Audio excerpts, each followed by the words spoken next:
श्रुतिस्मृतिपुराणानाम् आलयं करुणालयं नमामि भगवत्पादं शङ्करं लोकशङ्करम्। श्रीशङ्कराचार्यमथास्य पद्मपादं च हस्तामलकं च शिष्यं तं त्रोटकं वार्तिककारमन्यान् अस्मद्गुरुं सन्ततमानतोऽस्मि। विदिताखिलशास्त्रसुधा जलधे महितोपनिषत्कथितार्धनिधे हृदये कलये विमलं चरणं भवशङ्करदेशिकमे शरणं। करुणावरुणालय पालय मां भावसागरदुःखविदूनहृदं रचयाखिलदर्शनतत्त्वविदं भवशङ्करदेशिकमे शरणं।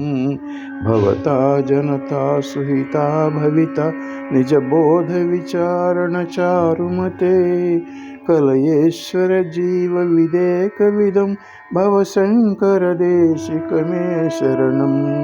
भव एव भवानिति मे नितरां समजायत चेतसि कौतुकिता मम वारय मोहमहाजलधिं भवशङ्करदेशिकमे शरणं। सुकृतेऽधिकृते बहुधा भवतो भविता समदर्शनलालसता अतिदीनमिमं परिपालय मां भवशङ्करदेशिकमे शरणं। जगतीमवितुं कलिताकृतयो विचरन्ति महामहसच्छलतः अहिमांशुरिवात्र विभासि गुरो भवशङ्करदेशिकमे शरणं।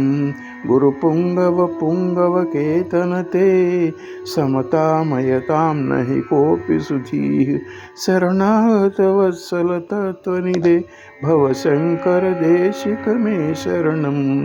विदिता न मया विशदैककला न किञ्चन काञ्चनमस्ति गुरो धृतमेव विधेहि कृपां सहजां भवशङ्करदेशिकमे शरणं।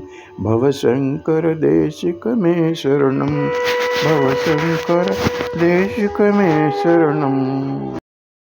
शङ्करं शङ्कराचार्यं केशवं बादरायणं सूत्रभाष्यकृतौ वन्दे भगवन्तौ पुनः पुनः।